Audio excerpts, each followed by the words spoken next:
Buenas tardes, queridos amigos del Centro Piper.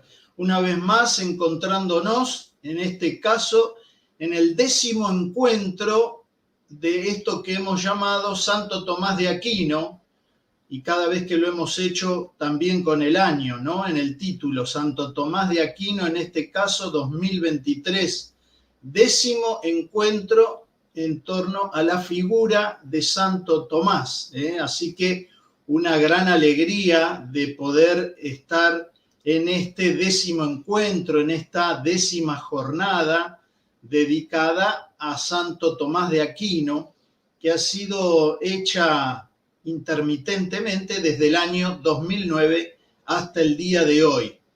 Y este año, 2023, es un año muy especial, el año del 7º centenario de la canonización de Santo Tomás de Aquino, doctor común de la Iglesia y doctor de la humanidad. Y para eso tenemos 3 invitados de lujo, 3 expositores de lujo. En este caso, vamos a darle la bienvenida a nuestro primer invitado, Monseñor Doctor Pedro Daniel Martínez Perea. Monseñor, buenas tardes. Muchas gracias por estar acá. Buenas tardes a ustedes y gracias por esta iniciativa y esta posibilidad. No, es una gran alegría y un honor también tenerlo, Monseñor, en esta jornada. Muchísimas gracias. Gracias a ustedes. Vamos a presentar también a nuestro segundo invitado, el doctor Mario Caponeto. Mario, buenas tardes, bienvenido. Gracias a ustedes. Vamos a presentar también a nuestro segundo invitado,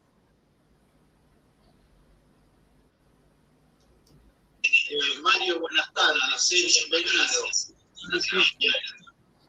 Vamos a presentar también a nuestro segundo invitado.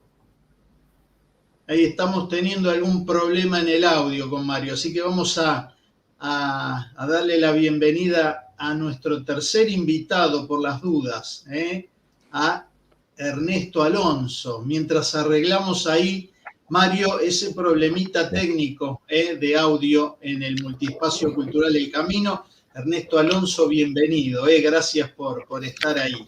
Bueno, buenas tardes, Cristian. Buenas tardes a todos los que están acompañándonos. Y la verdad que es una alegría y un honor, un gusto recibir esta invitación y también estar acompañando a dos grandes amigos, Monseñor Pedro Daniel Martínez, de hace muchos años amigos, y al maestro y amigo Mario Caponeto. Así que para mí es una gran alegría. Además, me siento muy honrado de poder homenajear a Santo Tomás en la compañía de estos grandes maestros. Vamos a pasar entonces a la primera exposición. En un segundito estaremos con el doctor Alonso y con el doctor Caponeto. Nos quedamos ahora con Monseñor Martínez. Monseñor Martínez, obispo emérito de San Luis y miembro de la Sociedad Tomista Argentina, que expondrá en esta jornada sobre Santo Tomás de Aquino, un teólogo para el tiempo actual. Bueno, Monseñor, quedamos entonces en sus manos y escuchándolo atentamente. Muchas gracias y buenas tardes a ustedes, al profesor Mario y maestro, al amigo Ernesto y a todos los que se han unido en esta iniciativa. Es muy importante la figura de Santo Tomás porque el título, el teólogo actual, es como también es un teólogo para los tiempos de hoy, para los tiempos presentes. Y yo me parecía englobar en 3 puntos esta pequeña exposición, una sobre la razón creyente en teología para Santo Tomás, la relación con la sana doctrina, que no será soportada al final de los tiempos, y la figura de Santo Tomás como aquel teólogo que hace teología de rodillas. El tema de la razón es muy importante porque hemos sido nos hemos ido cargando a partir de la Revolución Francesa, a partir de Kant y la Revolución Francesa, que el uso de la razón es como sola. No hay Dios, solo la razón, la diosa razón, en donde uno construye incluso la religión o una iglesia dentro de los límites de la razón. Y en estos tiempos es muy importante la afirmación de Santo Tomás, porque esa razón, si es la diosa y no es Dios, sino la razón determina las cosas, también determina la razón, la verdad y el bien. Y no algo fuera de la razón o más allá de la razón, más alto. Santo Tomás nos enseña el uso de esta razón, especialmente en la teología, como razón creyente. Hay dos aspectos que pone en la Suma Teológica y en el comentario a las sentencias. Ratio subservit fidei, en la Suma. La razón está al servicio de la fe. Y otro aspecto, en el comentario dice una frase muy linda, la razón, ratio manuducta fide. Es decir, la razón está como llevada de la mano por la fe. Es una expresión tan linda, es como la fe, la revelación, ayudan a la razón, pero como vieron cuando uno cruza a un niño en la calle, un hijo, una sobrinita, un pequeño, que va uno con la mano y el chiquito levanta la mano para que la mamá o la persona mayor lo ayude a cruzar. El que camina es el niño, el que está pisando ese lugar es el niño, pero la madre o la persona mayor en realidad está viendo más que el niño. Ve si viene un auto por un lado, por el otro, si hay algo que no va, lo va como con la mano dirigiendo, pero camina él. Algo parecido es lo que me parece, decía Santo Tomás, ratio manuducta fide, es decir, la mano, la razón llevada de la mano por la fe. Y esto es muy importante, porque toda la teología, todo el saber teológico y la sacra doctrina se construye en este modo, a partir de la revelación divina, que da como los principios para que el teólogo pueda pensar, use una razón en conformidad con la fe. Y entonces esta revelación de Dios propone al hombre cosas que el hombre podría llegar a concluir en algún tiempo, después de mucho tiempo en realidad, envuelto en muchos errores, y hay misterios que jamás podría haber llegado con la razón. En la razón podríamos llegar a un Dios único y verdadero, pero no al misterio de la Trinidad, por ejemplo, la bienaventuranza eterna, las virtudes infusas, la gracia, el don de la gracia, los dones del Espíritu Santo y la acción de los dones del Espíritu Santo. Todo esto lo sabemos por la revelación. Y hace que la razón camine manuducta, llevada como de la mano, al servicio de la fe. Es tan importante esa revelación que Santo Tomás nos pone y dice, la teología, la sacra doctrina, es como casi una impresión de la ciencia divina, de la ciencia de beatorum, de la ciencia de los bienaventurados. Ya vemos el fin que es necesaria esa revelación. Y es actual porque uno escucha algunas versiones o acercarse a las realidades temporales, a los problemas actuales, con la razón, pero sin la revelación. Es decir, el teólogo, lamentablemente algunos, no acuden a esa razón, a esa fe. Por ejemplo, en estos momentos que se hacen muchos temas de escucha, que estamos en el camino sinodal, que es muy importante escuchar, pero se olvida que esa escucha es a la luz de la fe. Hay lecturas, por ahí me voy a acercar a leer un texto, una frase muy breve de del Agario Netespes, el número 44a. Y dice, es propio de todo el pueblo de Dios, pero principalmente de los pastores y de los teólogos, auscultar, discernir e interpretar, con la ayuda del Espíritu Santo, las múltiples voces de nuestro tiempo y valorarlas a la luz de la palabra divina, a fin de que la verdad revelada pueda ser mejor percibida, mejor entendida y expresada en forma más adecuada. Es decir, esta escucha, que es necesario hacerla, auscultar, discernir e interpretarla. En los distintos resúmenes de las fases del sínodo, observamos las conclusiones, sin el discernimiento oportuno en la mayoría de los casos. Es decir, solamente se traslada aquello que se escucha, aquello que la razón obtiene. Pero falta la segunda parte. Y dice que escucharlas, discernirlas, interpretarlas a la luz de la palabra divina. Es decir, bajo la revelación. No basta solo escucharla, es escucharla y juzgarlas, dice. Valorarlas y juzgarlas a la luz de la palabra divina. Y dice el por qué. A fin de que la verdad revelada pueda ser mejor percibida, mejor entendida y expresada de forma más adecuada.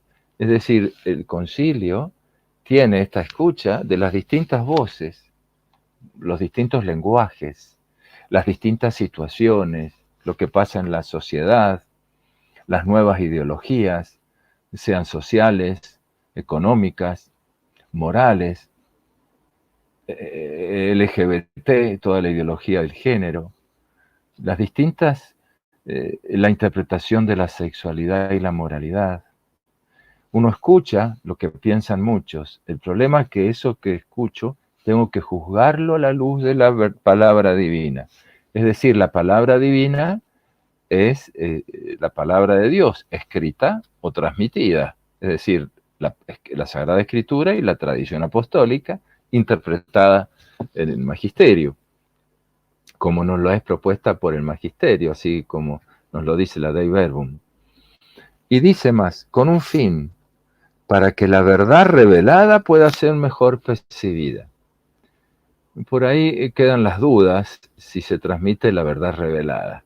E incluso algunos dicen que, lo dicen explícitamente, en algunos de los resúmenes por conferencias episcopales se ha hablado de que no existiría una verdad absoluta que debe ser aplicada. Es todo un tema de un cambio del método teológico también aquí, porque entonces es una teología que nace de abajo para arriba y no de la revelación para abajo.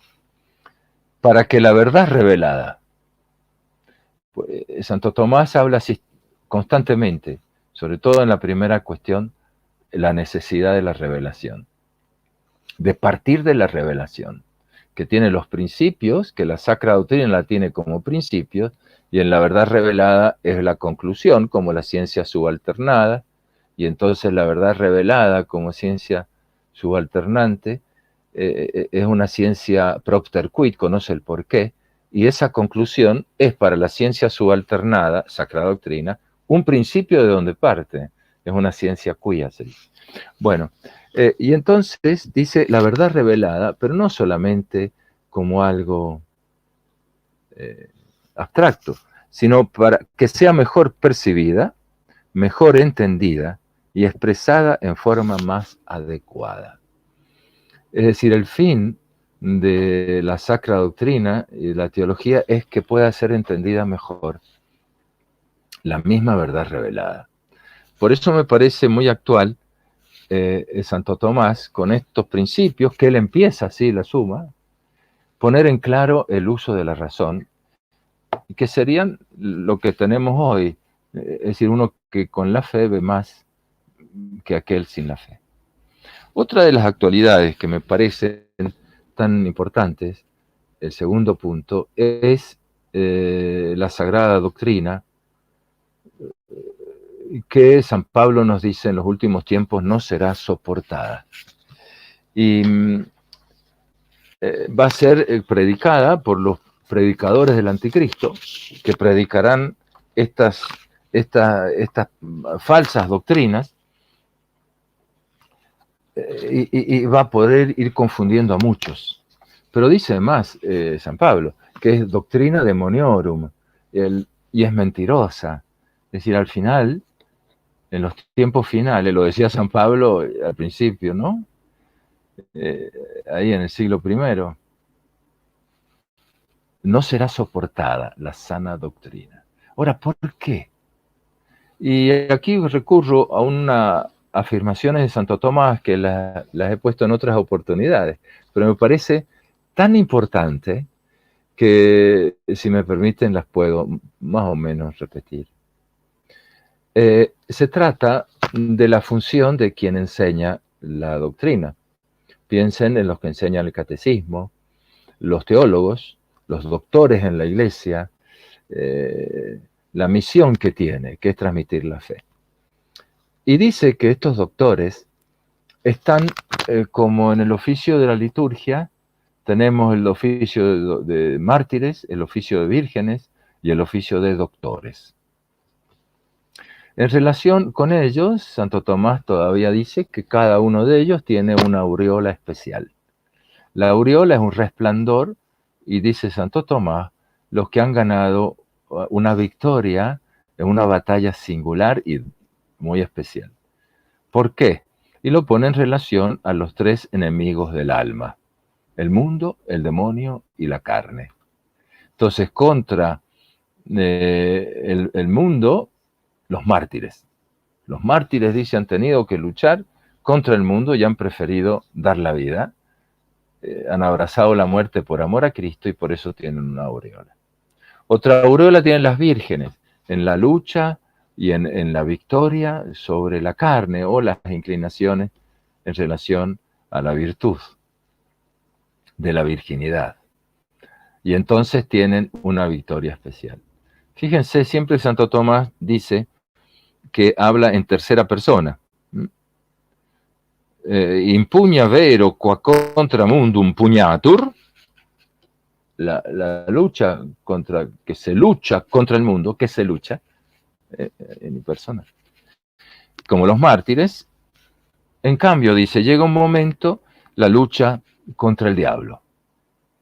Y dice Santo Tomás, impugna vero qua contra diabolum pugnamus, y ya voy a subrayar esto, y la est precipua victoria, cum aliquis ostem non solum asse sed accordibus aliorum removet. Es decir, es una lucha contra el diablo, es la lucha, la victoria contra ese enemigo, no solo que puede estar en uno, sino también sacarlo del corazón de los demás. Fíjense la hermosa misión del verdadero teólogo, del verdadero catequista. En la verdad revelada y transmitida en forma humana, hace un ejercicio contra el demonio, sacándoselo de uno mismo y sacándolo del corazón de otros. Y dice, ¿cómo? ¿Cómo se hace sacar el demonio, ese enemigo?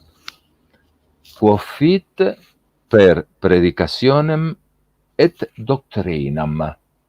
Es decir, se saca este demonio a través de la predicación y de la doctrina.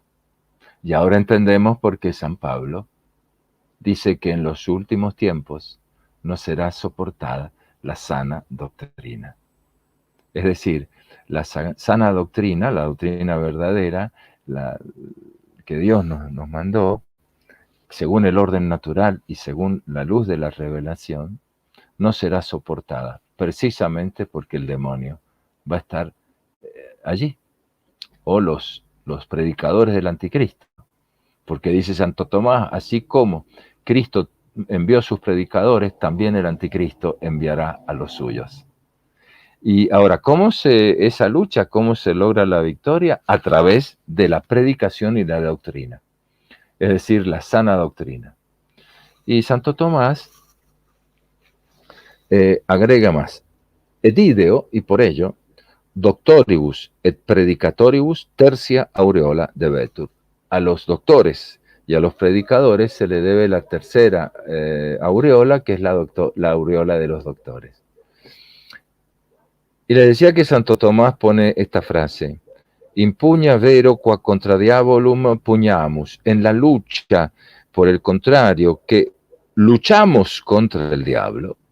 Dice Santo Tomás, luchamos. Él se incluye. En las otras, dijo pugnatur. En la de las vírgenes, en la de los mártires, luchan o se lucha. Cuando dice contra el demonio, dice luchamos. Por lo cual, esta hermosa expresión de Santo Tomás nos hace ver su corazón, como toda su doctrina, sus escritos, él también los ha considerado como una lucha contra el demonio, un apostolado contra el demonio, para quitarlo de las almas, de sí mismo y de las almas. De allí que muchas veces este rechazo a Santo Tomás tendrá algunos orígenes extraños. El tercer punto que me parece actual de Santo Tomás, no solo porque la Iglesia lo ha recomendado en la Optata Antusios para la formación de los seminarios, en los sacerdotes, que dice así, los alumnos, número 16 de la Optata Antusios sobre la formación de los sacerdotes, futuros sacerdotes. Los alumnos, después, para iluminar lo más posible los misterios de la salvación, han de aprender a profundizarlos y a descubrir sus conexiones por medio de la especulación, es decir, la sacra doctrina, teniendo a Santo Tomás por maestro. Es decir, la actualidad de Santo Tomás también hoy es para los seminarios, para los sacerdotes, porque teniendo a Santo Tomás por maestro, y cita textos de Pío XII, discurso a los alumnos de los seminarios, texto de Pablo VI, una locución en la Universidad Gregoriana, y también otra locución al VI Congreso Internacional de Teología de Pablo VI. 3 grandes discursos para ayudarnos a entender en la actualidad a Santo Tomás. Finalmente, Santo Tomás, podríamos decir, es un teólogo embebido en lo divino. Un teólogo que hacía teología de rodillas. Un teólogo que en el fin de sus límites está la adoración al misterio. No está el agotarse en la pura razón, sino en la adoración más grande. De hecho, es la teología contra lo que muchas veces algunos opinan, que esta teología de Santo Tomás es puramente abstracta, no actual, no es histórica, ahistórica, etc. Dice así en la primera cuestión, artículo 1, fue necesario para la salvación del género humano que aparte de las disciplinas filosóficas, campo de la investigación de la razón humana, hubiese alguna doctrina fundada en la revelación divina. Pero fíjense, necessarium fuit ad humanam salutem. Es decir, Santo Tomás está viendo la sacra doctrina en orden a la salvación. Porque fue necesario para la salvación del género humano, además de la filosofía, además de la sola razón, una ciencia, sacra doctrina, fundada en la revelación divina. Y pone los motivos, porque hay que conocerlo a Dios, si no, no se puede, si uno ordenado a Dios, si no conoce el fin, no se mueve al fin, etc. Pero el centro es, fue necesario para el hombre, para la salvación del hombre. Es decir, que la actualidad de Santo Tomás para nosotros es que la teología nos encamina a la salvación. nos lleva, que no está agotada en conocer más cosas humanas, en distinguir cosas de la primo Santo Tomás, el segundo Santo Tomás, la última frasecita. Está bien, hay que hacerlo porque el perito es para eso. Pero no se agota en eso. Está en orden a la salvación. Fíjense que el mismo Santo Tomás en su vida, al final, cuando aquel crucifijo le habló, ¿qué quieres por lo que has escrito? Santo Tomás no le pidió, yo quiero ser el rector de la Sorbona, de la Facultad de Teología, o quisiera tener el último códice de Aristóteles o algún autor famoso. Quería o la respuesta para los problemas X. No, a ti quiero verte a ti, la bienaventuranza eterna. Es decir, Santo Tomás tiene toda su vida en esa lucha contra el demonio para la vida eterna. De ahí que me parece que es un homenaje que podríamos hacer a Santo Tomás bajo estos tres aspectos, de una razón manuducta fide, de una doctrina del doctor que se hace contra el demonio con la predicación y la sana doctrina, y finalmente una doctrina que hace al teólogo de rodillas, que termina en la adoración, que muchas veces hoy se termina en a ver quién cita el último libro que se editó, o más libros, y lo que uno tiene que terminar es que en el amor a Dios. Es lo que me parece, no sé si podríamos hacer otras consideraciones, pero les dejo el lugar al maestro ahora y al doctor Alonso, el amigo. Muchas gracias, Monseñor, por esta clarísima exposición de Santo Tomás, magnífica. He disfrutado muchísimo, Monseñor, su exposición, y ahí he anotado algunas cositas para preguntarle al final de la exposición. Monseñor, entonces le pedimos que nos espere un poquito, porque al final haremos preguntas a los tres expositores, pero le agradezco sobre todo por eso de hacer teología de rodillas, ¿no? Tan importante, y no una teología arrodillada, que es otra cosa, arrodillada ante el mundo. Así que le agradezco mucho, Monseñor. Y le pedimos entonces que nos aguarde hasta el final para el momento de las preguntas. Con gusto los escucho y participo. Gracias. Muchas gracias, Monseñor. Así vamos preparándonos también para escuchar al doctor Caponetto, que está en el Multiespacio Cultural El Camino de Mar del Plata. Gracias, doctor Caponetto. Vamos preparándonos también para escuchar. A ver si soluciona ahí el problema de audio. El Camino de Mar del Plata. Gracias. Doctor Caponetto. Vamos preparando. Mario, ¿ahí nos escuchás? Se escucha. Ante todo, muchas gracias por la invitación y sobre todo por este alto honor de compartir el panel con un modelo de Mario, estamos bajo con el audio, así que ahí vamos a ver si podemos arreglar el audio en unos minutos. Y ahí está. Entonces le vamos a dar lugar al querido Ernesto, y cerrarías vos entonces, Mario. A ver si podemos ahí. A ver si podemos arreglar ahí el audio. Gracias, Mario. Perdona el inconveniente. Vamos entonces con el doctor Ernesto Alonso, que es quien va a hablarnos de la vigencia de Santo Tomás de Aquino en nuestro tiempo a la luz de la carta Lumen Ecclesiae de Pablo VI, una carta muy importante.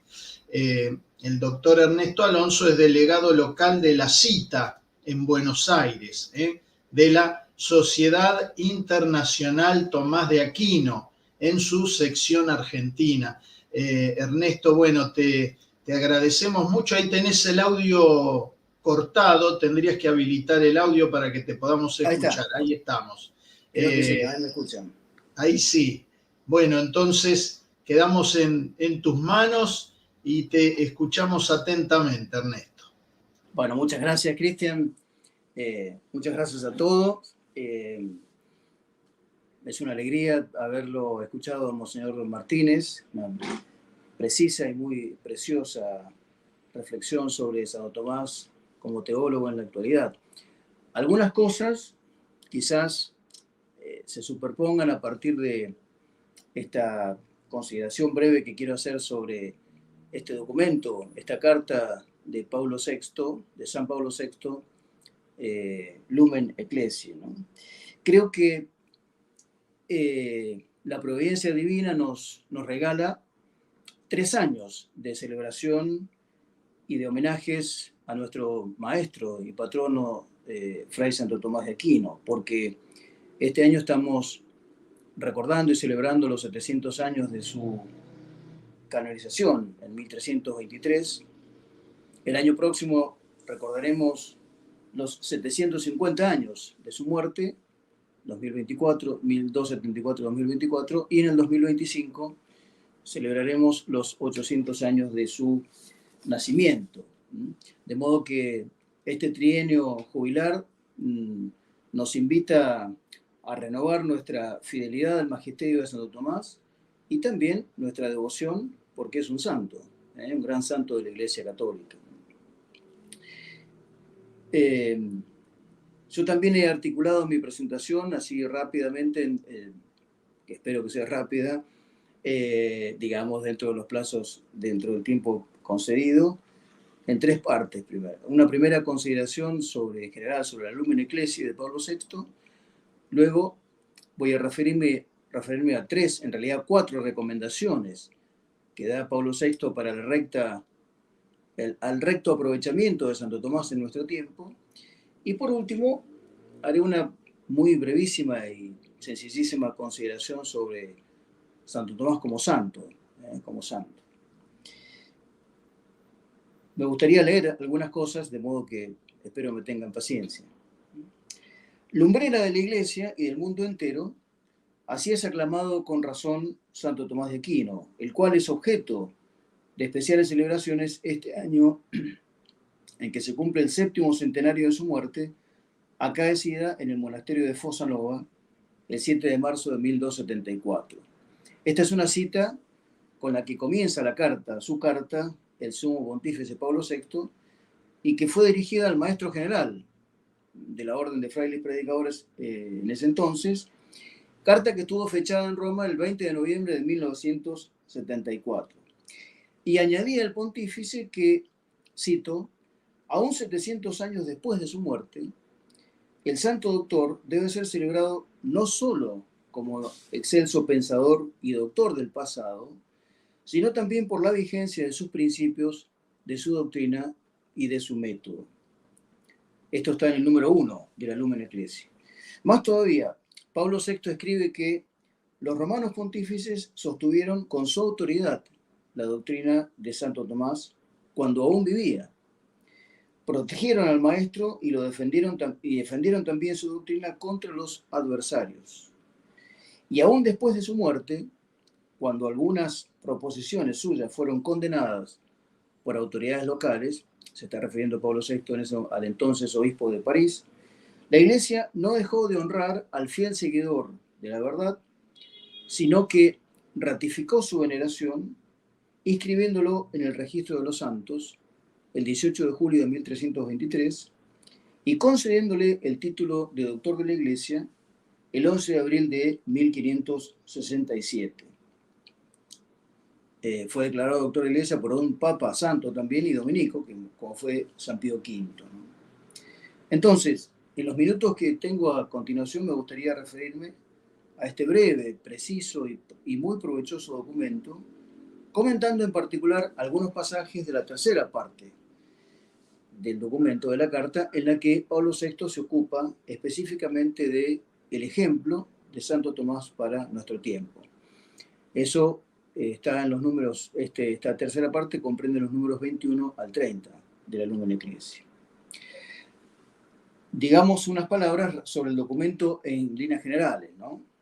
Luego de unas palabras introductorias dirigidas al Maestro General de la Orden, con las que el pontífice expone las razones de la publicación de su carta, el documento se divide en tres partes.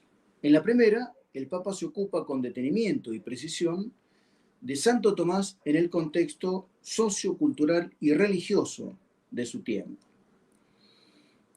En la segunda parte, la consideración se dirige a examinar los valores perennes de la doctrina y del método de Santo Tomás. A juicio de algunos estudiosos, algunos investigadores, esta es probablemente la parte más medular y rica de la carta. Por último, la tercera parte se detiene o reflexiona sobre, como dijimos, el ejemplo de Santo Tomás para nuestro tiempo. En esta parte, Pablo VI pone de manifiesto un sólido y agudo conocimiento de los problemas de la cultura de nuestro tiempo.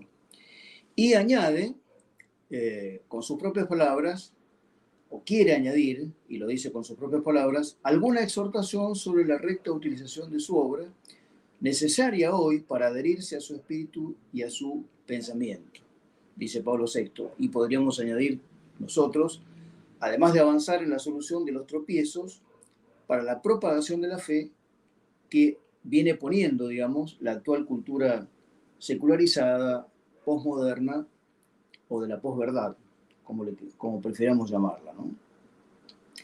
En esta parte, en esa tercera parte de la carta, Pablo VI recoge una objeción destinada probablemente a invalidar la conveniencia del pensamiento y de la doctrina de Santo Tomás para la promoción de la fe y la propagación de la verdad cristiana. Por un lado, buena parte de los no creyentes, especialmente aquellos cultos y con formación universitaria, y cito un pasaje específico de Pablo VI, en nombre de la moderna crítica del lenguaje, sostienen que el lenguaje o el vocabulario de la fe ha perdido su transparencia y su capacidad de significación. Esta sería, hasta aquí la cita de Pablo VI, esta sería la opinión fundada de quienes dicen, siguiendo algunas tesis del pensamiento posmoderno, que no hay hechos, sino solamente interpretación. Todo hecho no es un hecho como tal, sino simplemente una interpretación que se da de ese hecho. Esto, por ejemplo, lo dice Gianni Vattimo, por ejemplo, siguiendo un poco en la línea del filósofo alemán Nietzsche, ¿no? Y también algunos dicen que la verdad no es sino un tipo de discurso, un régimen de discurso, o mejor dicho, un régimen de veridicción, como por ejemplo dice el pensador, filósofo francés, muerto ya, Michel Foucault, ¿no? Son expresiones de estos autores, ¿no? Por supuesto del Papa, ¿no? Pero que de algún modo recogen este estilo de pensamiento actual, ¿no? Con todo, Pablo VI sostiene que no solo son los no cristianos quienes formulan estas objeciones o quienes exhiben estos cuestionamientos. Este problema, esta dificultad, roza también el pensamiento de algunos católicos, dice el Papa, muchos de los cuales, invocando también críticas o reproches formulados por la moderna filosofía del lenguaje, aseveran que, cito, el lenguaje mismo de la teología escolástica, asociado al de una filosofía antigua, una filosofía griega, clásica, en función de ideas superadas, propias de un mundo y de una condición humana completamente distinto de los nuestros, es considerado con demasiada frecuencia como incomprensible y por lo tanto inaceptable, ¿no? Hasta acá la cita de Pablo VI, y esto está en el número 25 de la Lumen Ecclesiae. Un poco más adelante, y completando su argumentación, Pablo VI concluye este punto afirmando que, cito también, los sistemas teológicos de antes no encuentran ya en la cultura moderna la correspondencia natural de las cosas con las palabras que los autores y hombres de la época utilizaban para designarlas. Este es un problema fundamental, digamos, ¿no?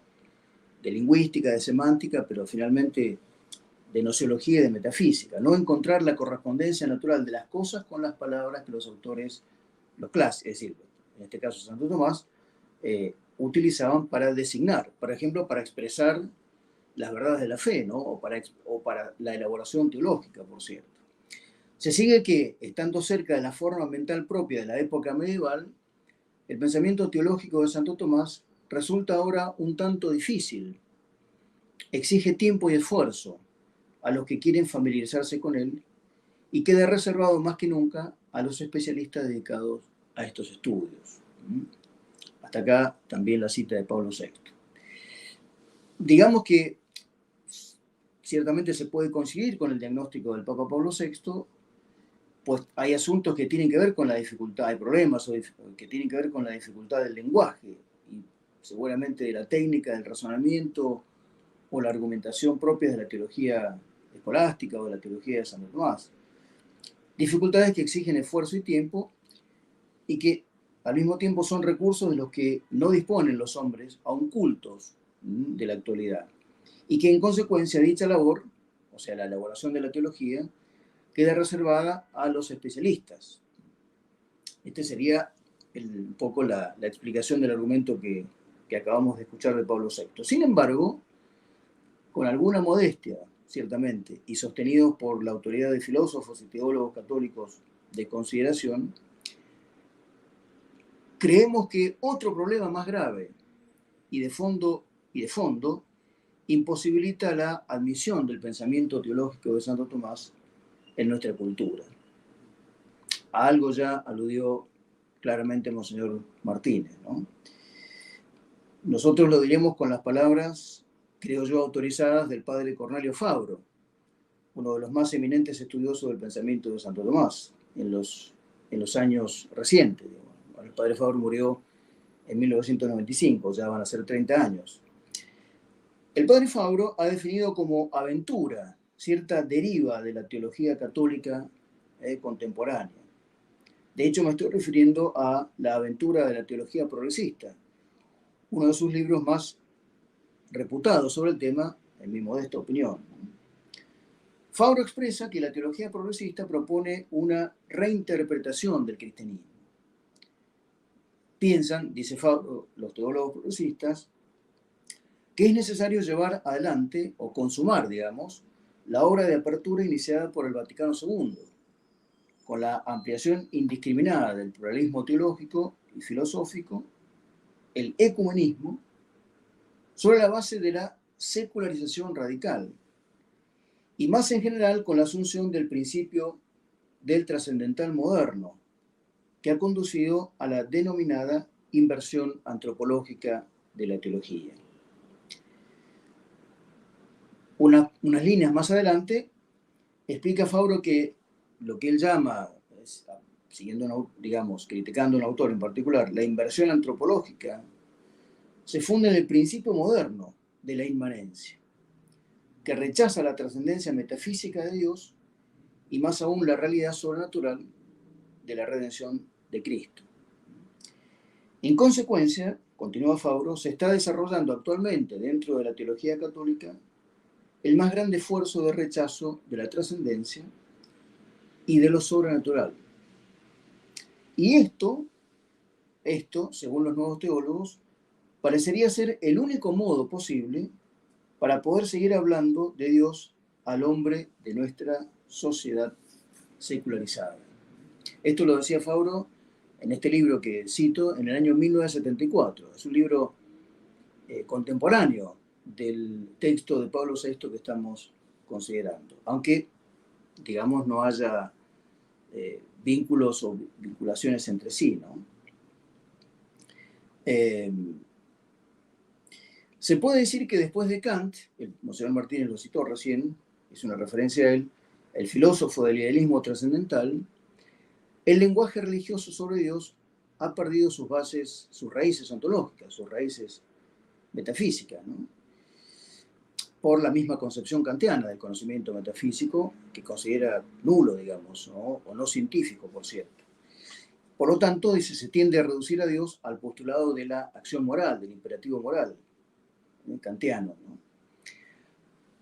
Debe recordarse que para este filósofo, o sea, para Kant, solo el fenómeno, lo fenoménico, es posible de conocimiento científico válido, cierto, necesario y universal.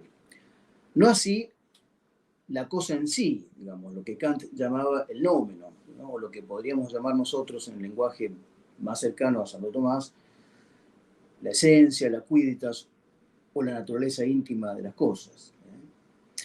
Imposibilitado el conocimiento racional de Dios, por negación de la metafísica, no quedaría entonces otro camino que la experiencia existencial de Dios, que reduce a Dios al verificarse de un encuentro que me transforma.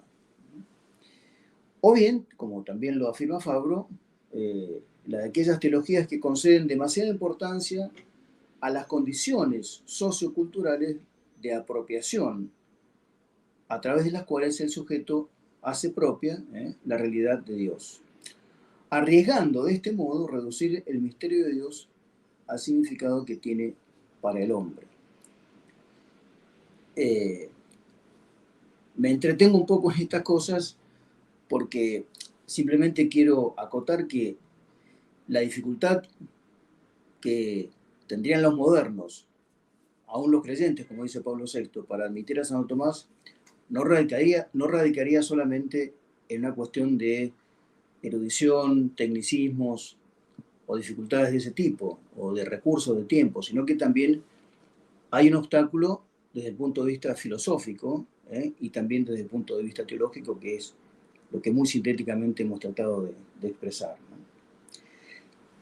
Para hacerle honor y para hacerle justicia a Pablo VI, digamos que Pablo VI parece darle la razón al padre Fabro cuando declara y concede que, cito, dentro de la Iglesia, los intelectuales, incluidos los profesores, especialistas de las ciencias sagradas, propenden menos a escuchar a Santo Tomás. Propenden menos a escuchar a Santo Tomás. Esto lo dice en el número 25 del Numen Ecclesiae. Y bien, desde estas objeciones contra el Santo Doctor, parece cobrar impulso un propósito reivindicador de la obra y del magisterio de Santo Tomás por parte de este pontífice romano. Y por eso parece conveniente, como decíamos recién, que al justo elogio tributado a este genio, añadamos alguna exhortación sobre la recta utilización de su obra, necesaria hoy para adherirse a su espíritu y a su pensamiento. Vamos ahora a los 4 consejos para esta recta utilización de la obra de Santo Tomás. Antes de comentar estas recomendaciones, a propósito del ejemplo de Tomás de Aquino, conviene decir que el Papa hace una primera justicia al Aquinate a propósito de ese, digámoslo así, prejuicio historicista con el que la teología progresista contemporánea quisiera desestimarlo. En rigor de verdad, Pablo VI escribe que, cito, eludir este problema e ignorar su alcance. ¿Cuál problema? El que dijimos recién, la correspondencia natural de las cosas con las palabras que los autores y hombres de la época utilizan para designarlas, es decir, el empleo de categorías filosóficas, en el caso de Santo Tomás, aristotélicas o neoplatónicas, no sería correspondiente hoy en el tiempo para expresar al hombre de hoy, digamos, las verdades de la fe o las verdades de la revelación. Entonces, dice el Papa, eludir este problema e ignorar su alcance supondría traicionar el espíritu mismo de Santo Tomás, que procuró siempre descubrir toda fuente de saber, toda fuente de conocimiento. Estamos convencidos de que también hoy Santo Tomás se esforzaría por descubrir todo lo que cambia al hombre, sus condiciones, su mentalidad, su comportamiento.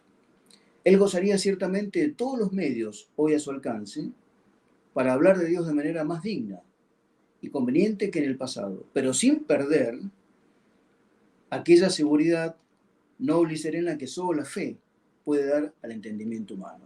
También lo decía claramente Monseñor Martínez, ¿no? Creo que Por ahí Torrell ha dicho en una preciosa conferencia sobre teología y espiritualidad que un teólogo podrá tener una ciencia acabada y perfecta, pero si no tiene fe, esa ciencia es una ciencia muerta, digamos. Fray Tomás no tuvo jamás ningún tipo de comportamiento conservador, digámoslo así, ¿no? Con este término, a propósito de la investigación científica. Y para su tiempo fue un auténtico innovador.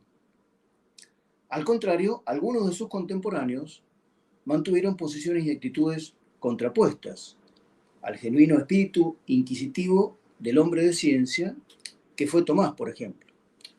O sea, Tomás fue un hombre de ciencia, ciertamente, y quizás por eso se haya sentido tan atraído por Aristóteles, entre otros, pero a la par fue un hombre de profunda fe y obediencia a la revelación y al magisterio de la Iglesia en las cuestiones y los ámbitos de pertinencia.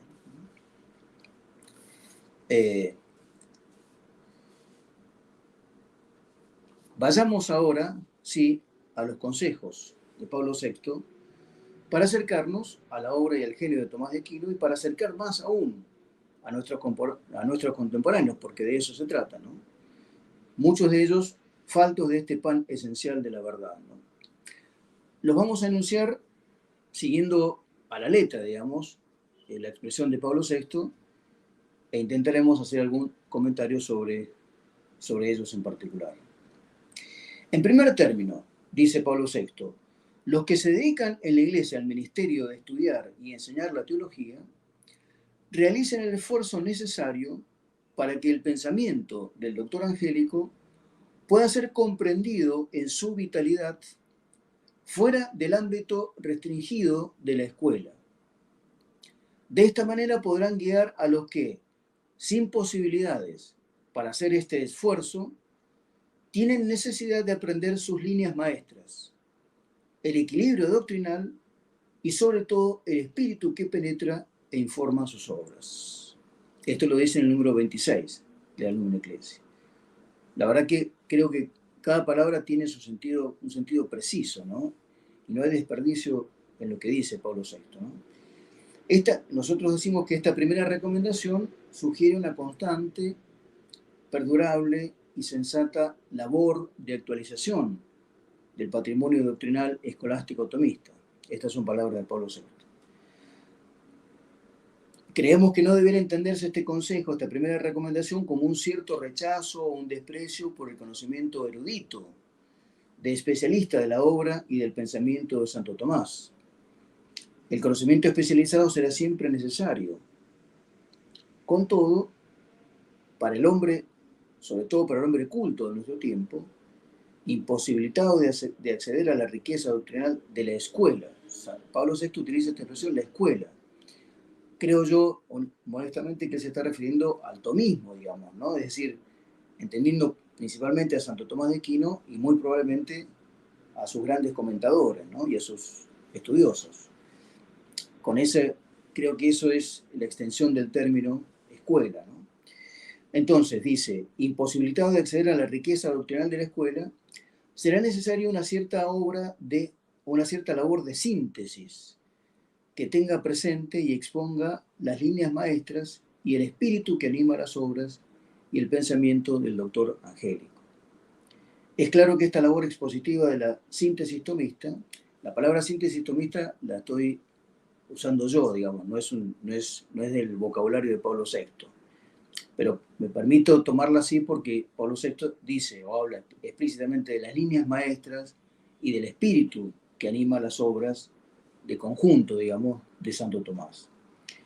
Digo entonces que esta labor expositiva de la síntesis tomista no puede eximir de una frecuentación habitual de las obras del doctor Angélico y un conocimiento lo bastante serio de su pensamiento, que es lo que representan en este panel Monseñor Martínez y Mario, fundamentalmente. Recuerdo ahora, lo digo ahora, lo recordé en su momento, una expresión que alguna vez comentó nuestro amigo y maestro acá presente, Mario Caponeto. Me lo dijo hace muchos años y quizás él no se acuerda, pero se lo voy a recordar. Es una fórmula escueta que quizás no explica mucho, la verdad, pero creo que es bien decidora, dice bien, gráficamente, lo que quiere decir Pablo VI con este con esta primera recomendación.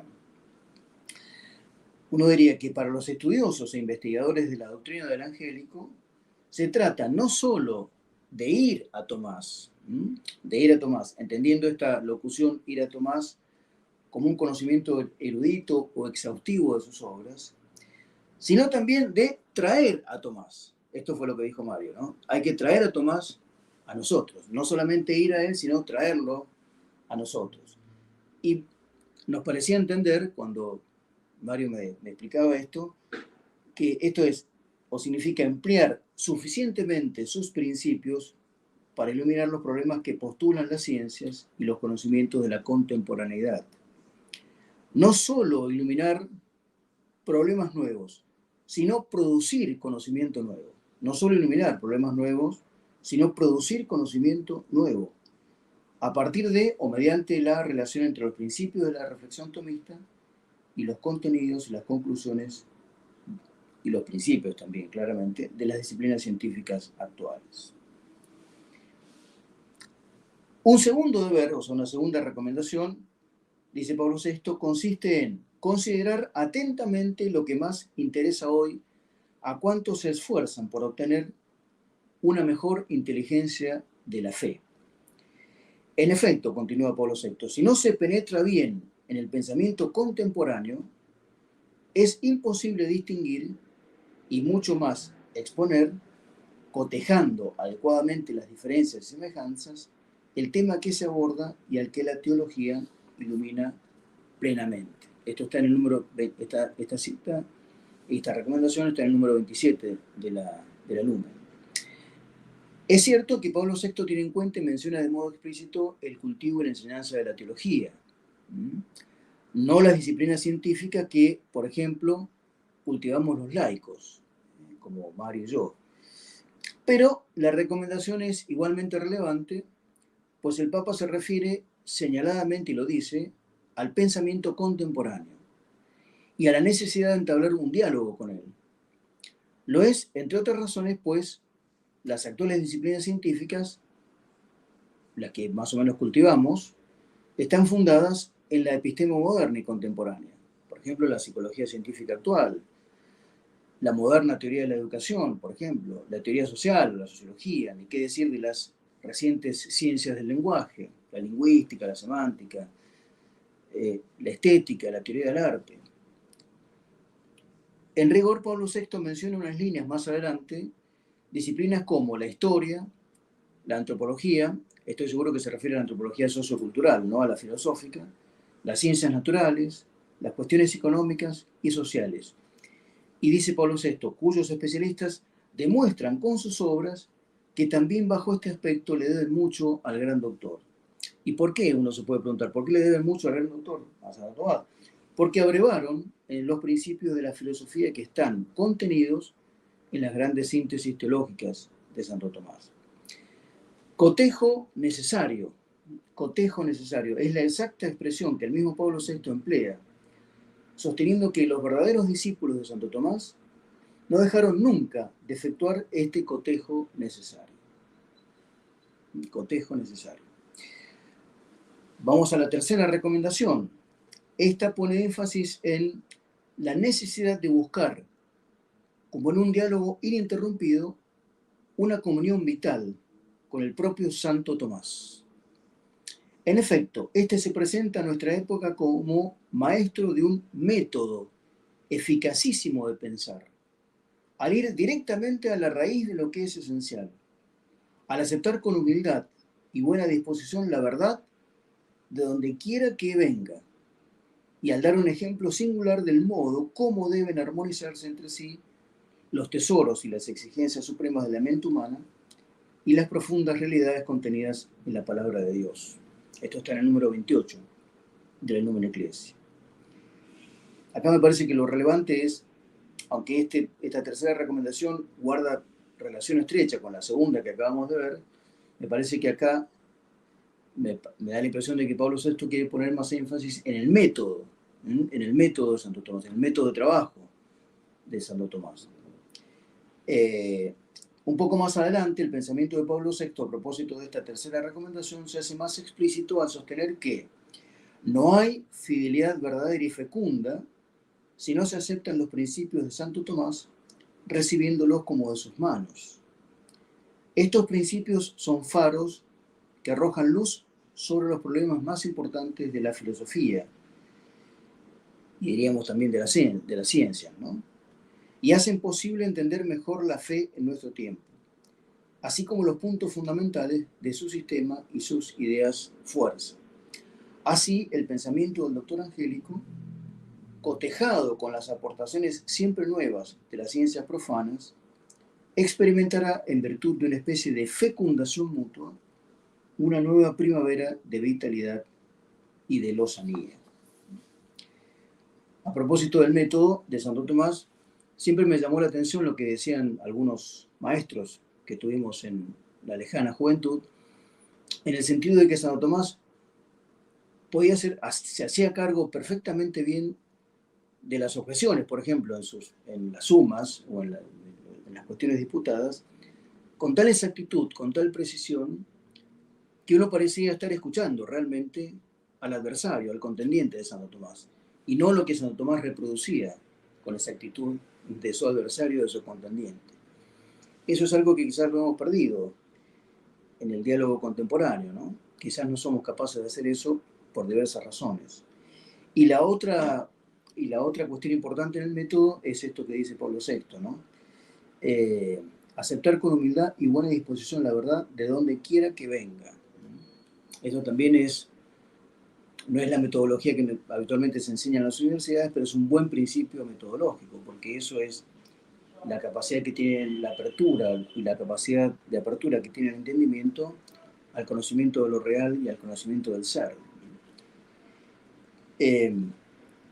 Apropiándose Pablo VI de una expresión del cardenal Charles Journet, puede decir el pontífice que el mejor modo de honrar a Santo Tomás es ahondar en la verdad a la que él sirvió y, en la medida de lo posible, demostrar su capacidad para incorporar los descubrimientos que con el paso del tiempo el ingenio humano logra realizar. Acá habría dos ejemplos que poner, pero quizás los dejamos para después, en todo caso, para las preguntas, ¿no? Bien, hasta aquí los tres consejos del Santo Pontífice Pablo VI respecto del mejor aprovechamiento de la obra del Angélico. Con todo, como anticipé también, bien podría reconocerse una cuarta recomendación en la parte final de la carta. Un cuarto consejo que de modo elegante y edificante puede completar el profundo sentido doctrinal aportado por las tres recomendaciones explicitadas precedentemente. Y lo enunciamos también con las palabras del Papa, ¿no? Con las precisas y las propias palabras del Papa. Dice Pablo VI, el santo doctor de la Iglesia, no solo con la claridad de su doctrina, ganó más discípulos que los demás doctores, obviamente, para el amor a la ciencia, sino que dio también ejemplo magnífico de santidad, digno de ser imitado por los contemporáneos y por la posteridad. Esto lo dice en el número 30 de la Lumen Ecclesia.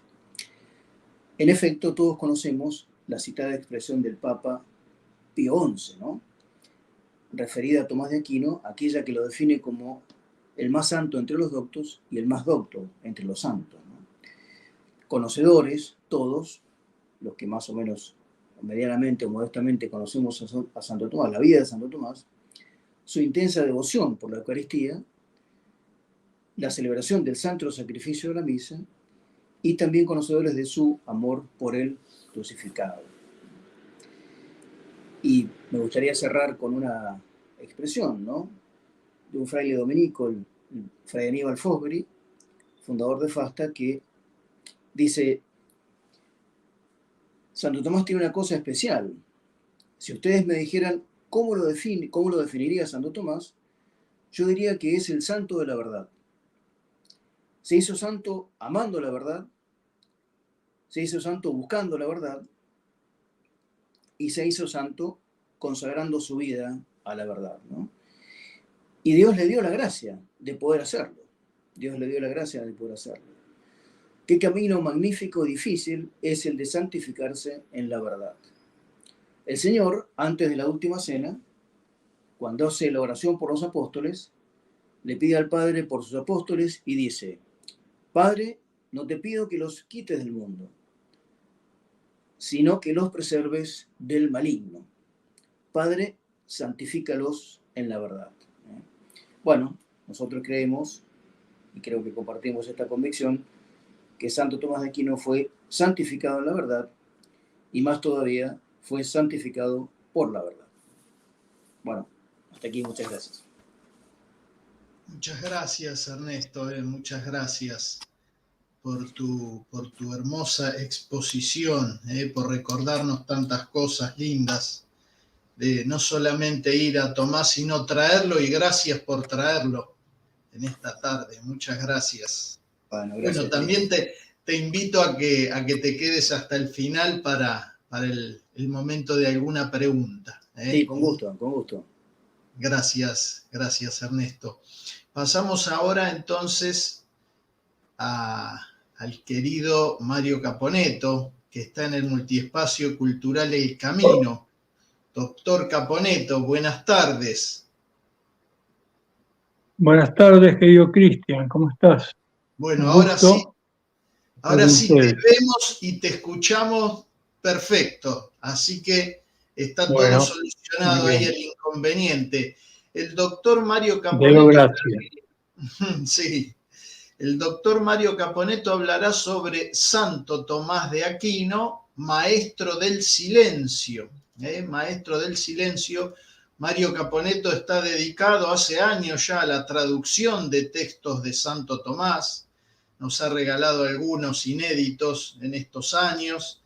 Y también es miembro de la comisión directiva del Centro Piper. Y le agradecemos mucho al doctor Caponetto también por estar presente en esta tarde. Mario, entonces ahora sí te damos la palabra y quedamos atentos a ella. Bueno, muchas gracias. Ante todo, quiero decir que para mí es un altísimo honor compartir este panel con un obispo y un doctor, y él sí un verdadero maestro, como es querido Monseñor Martínez, y con mi querido y antiguo y noble amigo Ernesto Alonso, que ya llevamos unos cuantos años unidos en la amistad y en la verdad. El tema que hemos elegido para homenajear al doctor Angélico en esta, su antigua festividad litúrgica, es una reflexión acerca del silencio. La razón que nos ha movido a elegir este tema es porque pocas épocas como la nuestra está tan necesitada de silencio. Si decimos que el hombre contemporáneo vive sumergido en un ruido ensordecedor, que trata vanamente de escapar de su vacío interior mediante el aturdimiento, no estamos en realidad diciendo nada nuevo, pues muchos ya han llamado la atención sobre este fenómeno. En su libro La fuerza del silencio frente a la dictadura del ruido, el cardenal Robert Sarah ha destacado en páginas cargadas de profundidad y de belleza la necesidad del silencio interior para escuchar la música de Dios. Porque cuando hablamos de silencio, no nos estamos refiriendo solamente ni principalmente al silencio exterior, es decir, la ausencia de sonido. Nos estamos refiriendo sobre todo y principalmente al silencio interior. Pues solo del silencio puede brotar, dice el cardenal Sarah, la oración confiada. El ruido, subraya, nos impone su dictadura día a día, al punto de que rara vez extrañamos el silencio. Puede decirse incluso que el hombre de hoy se ha vuelto refractario al silencio. Sin embargo, resulta evidente que el ruido produce desconcierto, mientras que el silencio va madurando nuestro ser personal y nos va llevando a lo más íntimo de nosotros mismos, a esa intimidad en la que solamente es posible consumar el encuentro amoroso con Dios. La verdadera revolución, en la conclusión del cardenal Sara Ostra, viene del silencio que nos conduce hacia Dios y al prójimo para ponernos humildemente a su servicio. Esto explica, por otra parte, el profundo sentido del silencio en la liturgia. La verdadera, la auténtica liturgia exige el silencio. Y no puede ser de otra manera, puesto que la liturgia es cosa divina, que desciende del cielo a la tierra por mano de los ángeles. Y ante ella y en ella no cabe sino el silencio, la adoración silenciosa del misterio que se nos da desde lo alto. Una de las experiencias más dolorosas y lamentables de estos tiempos que corren es comprobar de qué modo el silencio se ha ido separando cada vez más de la liturgia. Un criterio pastoral muy difundido, pero a nuestro modesto juicio equivocado, supone que para asegurar aquella actosa participatio de los fieles en las celebraciones litúrgicas, recomendada por el Concilio Vaticano II, en la Constitución Sacrosanto Concilium, número 14, es necesario una suerte de activismo febril, hecho de gesticulaciones constantes que no de gestos, y de una permanente estimulación de los sentidos que no da tregua. De esta manera se nos somete con alta frecuencia a una liturgia ruidosa, hasta tal extremo que la más mínima cuota de silencio ha sido desterrada de nuestros templos. Y si el silencio ha sido desterrado del lugar santo, ¿qué se puede esperar del resto? ¿Dónde hallará refugio el silencio? Volvamos pues al silencio y hagámoslo de la mano de Tomás de Aquino, maestro del silencio. Decimos que Tomás de Aquino es maestro del silencio, vamos a procurar demostrarlo. Pero antes impone una distinción. El silencio puede ser visto en una doble dimensión o en un doble aspecto, como se le quiera llamar. En primer lugar, hablamos del silencio como el clima o el hábitat en el que se desarrolla nuestra vida intelectual y espiritual. Pues no es posible contemplar la verdad, que está en el servicio propio de nuestra vida intelectual, ni alcanzar la amistad divina, que es el fin propio de nuestra vida espiritual, si ambas cosas, la vida espiritual y la vida intelectual, no están rodeadas de un adecuado silencio. Pero el silencio tiene, si se nos permite todavía, una dimensión aún más importante y más profunda. Aunque parezca paradójico, el silencio es la plenitud de la palabra. Toda palabra sale del silencio y retorna al silencio. Y a menos que se medite, se verá que no puede ser de otro modo. Toda palabra expresa lo real, ya que no hay vox sin senso. Es decir, no hay voz propiamente humana que no esté habitada por un sentido, por un logo.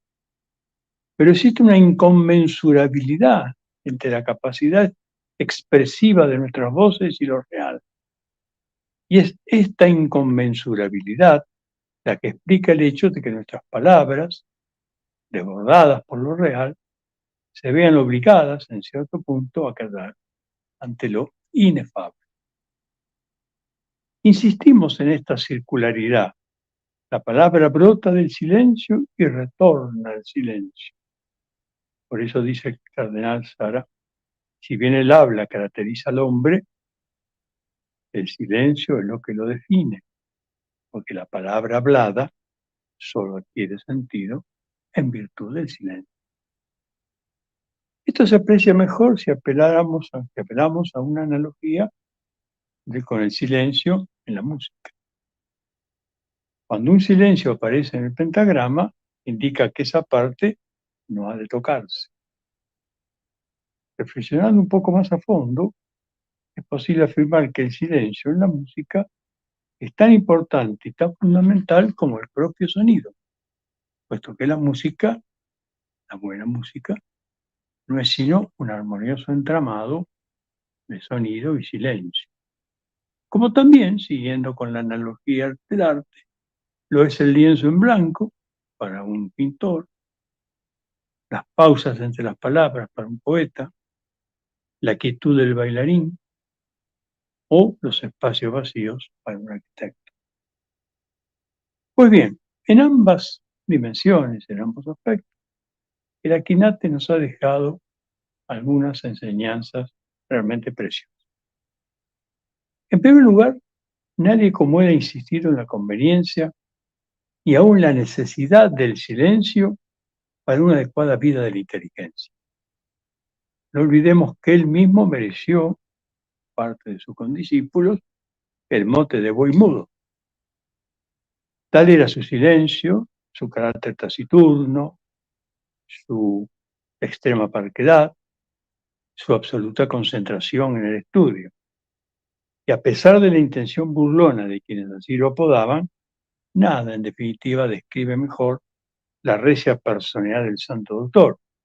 Un cuerpo alto, coronado por una cabeza majestuosa, y todo ese conjunto envuelto en el silencio. En un texto conocido como Epístola de Modo Studendi, nos ha dejado valiosas instrucciones sobre el modo de estudiar. Se trata en realidad de una breve carta dirigida a un tal Juan, in Cristo mie carissimi Johannes, en la que le responde a su destinatario de qué manera estudiar a fin de adquirir el tesoro de la ciencia. El texto, la verdad, es de dudosa autenticidad, pero más allá de discusiones de crítica textual que de momento dejaremos de lado, no hay duda de que se trata de un texto de inconfundible sabor tomista, independientemente si fue o no escrito por el santo doctor. Bueno, en esta carta dice Santo Tomás, dirigiéndose a Juan: deseo que seas tardo en el hablar y que no te apresures por llegar al locutor.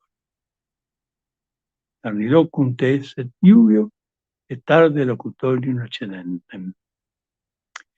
Y más adelante, en la misma línea de pensamiento, le dice a su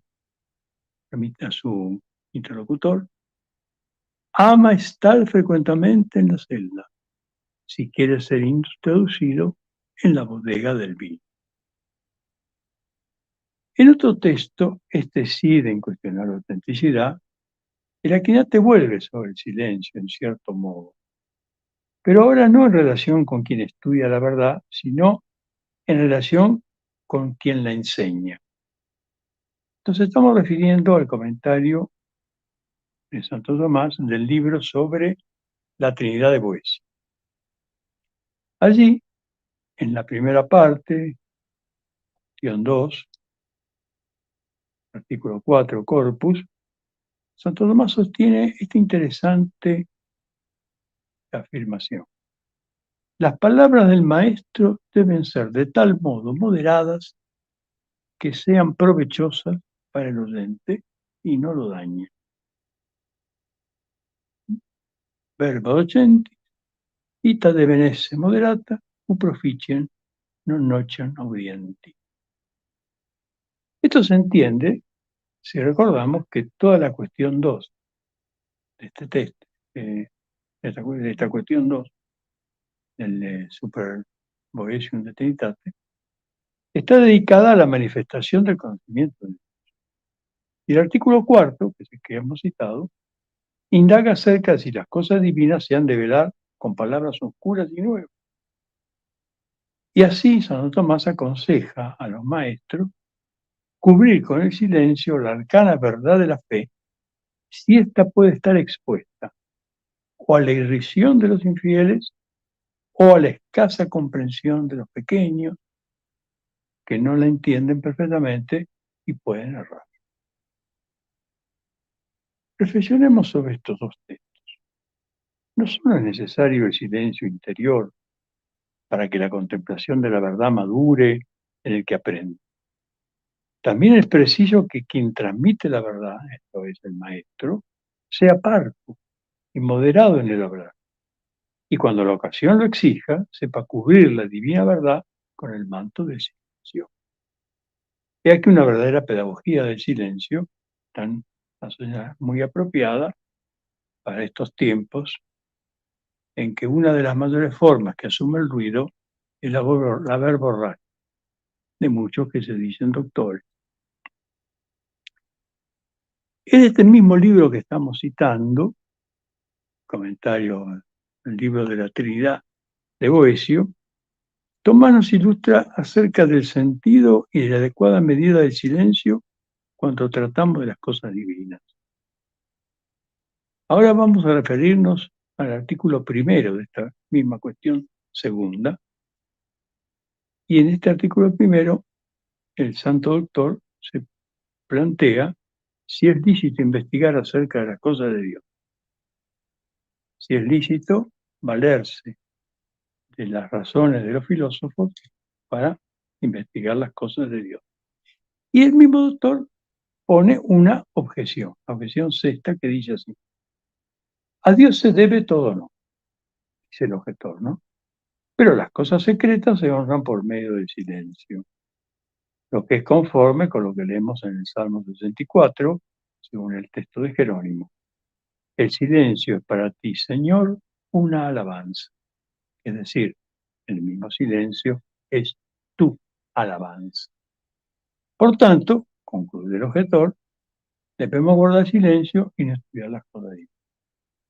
¿Cómo responde Tomás a esta objeción? Muy sencillamente.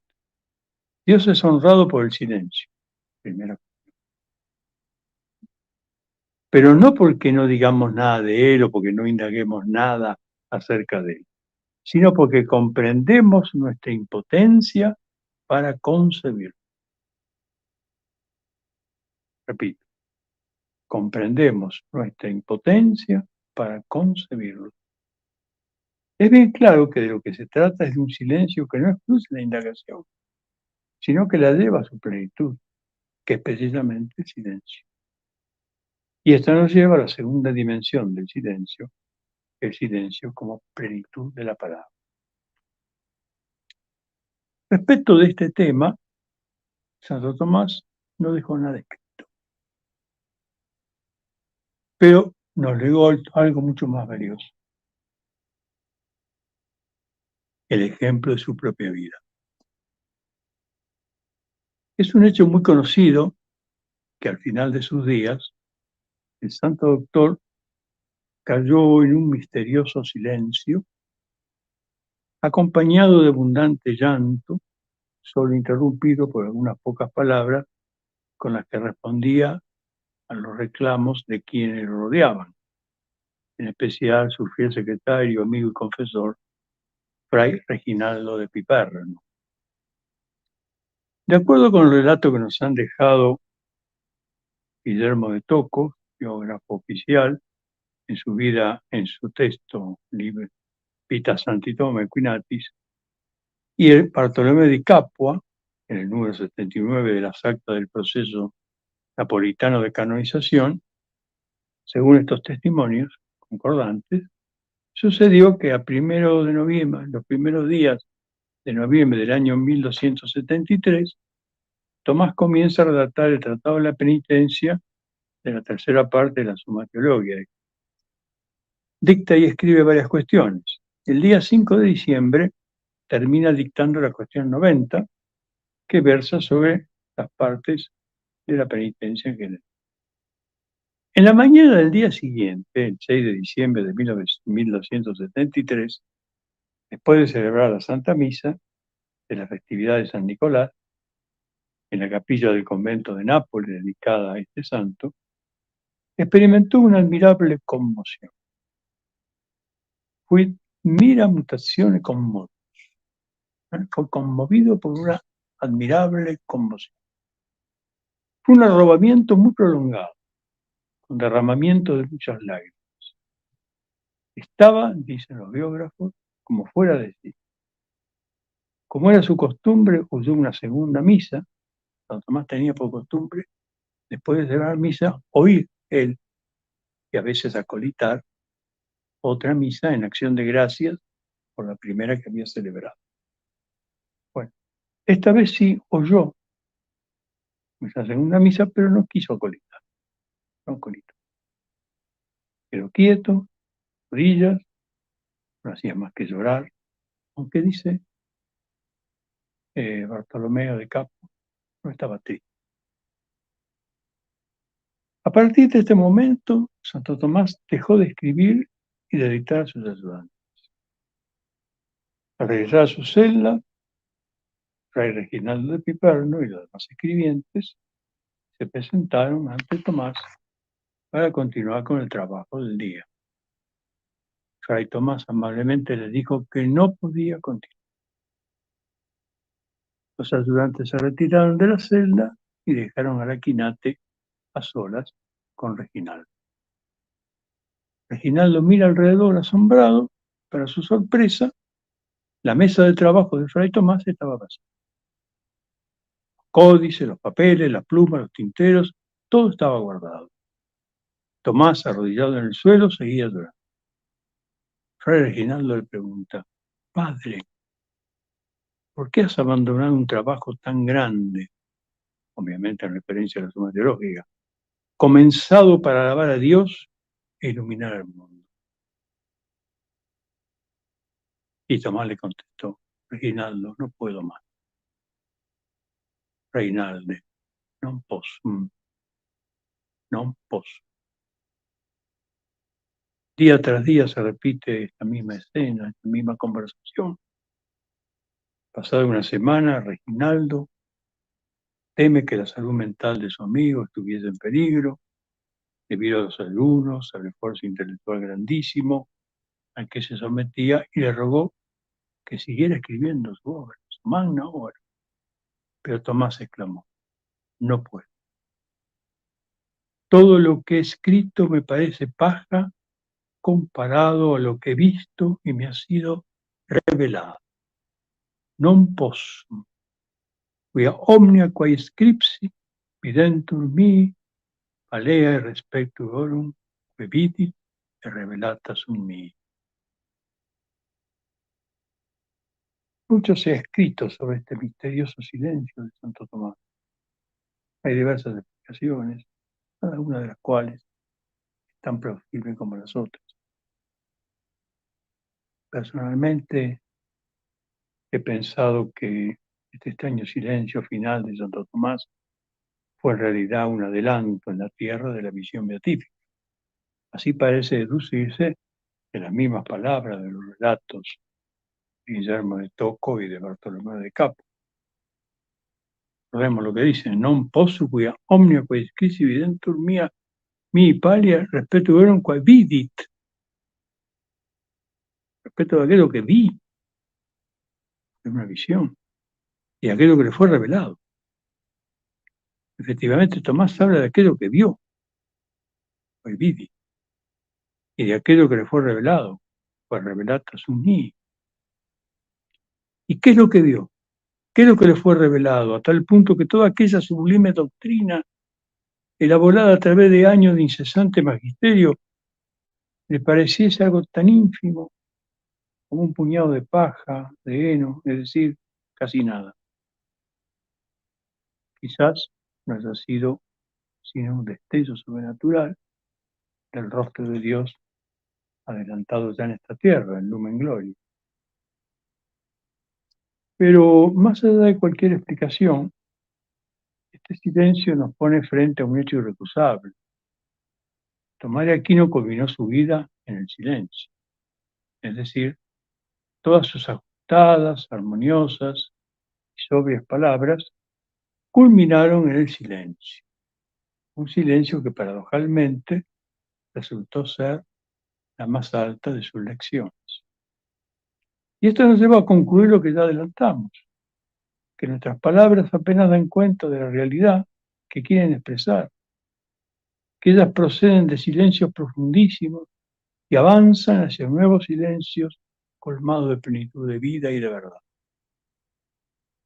Pues pidámosle a Santo Tomás que Dios nos conceda la gracia de recuperar el silencio. Porque al recuperar el silencio, recuperaremos la altura de nuestra dignidad de criaturas, imagen del Verbo, y a imitación de María, la madre callada del Verbo silente. Mater muta verbi silente. Nada, muchas gracias. Muchas gracias, Mario. Qué belleza, escuchar esto hoy. Qué riqueza no olvidarnos del silencio y poner en relación el silencio con la liturgia, algo que hoy parece difícil. Así que gracias, Mario, gracias por No, al contrario. Por favor, gracias a ustedes. Bueno, estamos en 1:30, así que vamos a traer otra vez al doctor Ernesto Alonso y a Monseñor Pedro Martínez. Una maravilla de expositores que además media hora cada uno, estamos en 1:30. Es magnífico lo que han hecho, además de la riqueza de sus exposiciones. Así que vamos a compartir alguna preguntita. Antes quiero agradecer al padre Jorge Hidalgo, que nos saluda por el chat. Dice, excelente homenaje a Santo Tomás en el día de su entrada a la gloria. Gracias al Centro Piper y a los expositores. Al querido padre Jorge Hidalgo le mandamos un abrazo. Lo felicitamos por su nuevo libro, La obediencia en Castellani. Pueden ver la presentación de ese libro en el canal del Centro Piper, en una entrevista que le hicimos, y le agradecemos mucho al padre por estar acompañándonos también hoy. Monseñor Martínez, le hicieron una pregunta en el chat que queremos traer a colación ahora, y es cómo las personas, los cristianos en general, pueden distinguir, si es que hay alguna manera de distinguir, cuando se está enseñando la sana doctrina de otras doctrinas, ¿no? Si usted podría dar alguna orientación para todos los que nos están viendo, para poder hacer ese discernimiento, ¿no? ¿Cómo discernir cuando nos están enseñando la sana doctrina o otras doctrinas que no responden a la revelación de Dios? Tiene el micrófono, a ver si lo puedo habilitar. Tiene el micrófono. Ahora está bien. Ahora sí. Disculpe. Sí, la pregunta es muy especial y muy oportuna. Primero, tenemos el lumen fidei, es decir, la luz de la fe. La luz de la fe, Santo Tomás la pone como la luz del intelecto agente en el orden del conocimiento natural.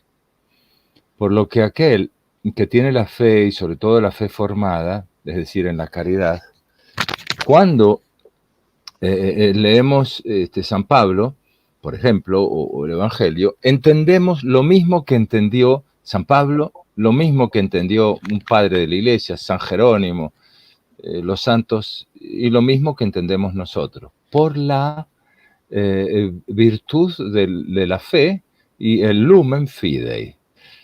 Segundo paso práctico es la luz del magisterio que nos interpreta el dato revelado. Ahí tenemos el catecismo de la Iglesia Católica. Podríamos recurrir a él en los momentos de duda. Otro aspecto es saber rezar, porque es una ayuda de Dios en los momentos de gran confusión, porque van a venir. Nos lo dijo Jesucristo, no sé si nos toca a nosotros o a otros, pero el consejo es que van a ser momentos muy difíciles. Y cuando Santo Tomás comenta el tema de los que ocurrirá, terremotos, etcétera, lo aplica también, además del sentido literal, dice, en esos momentos de gran confusión, aún los que están firmes van a temblar. El texto de Santo Tomás es el siguiente, lo tenía por acá. Ahí está.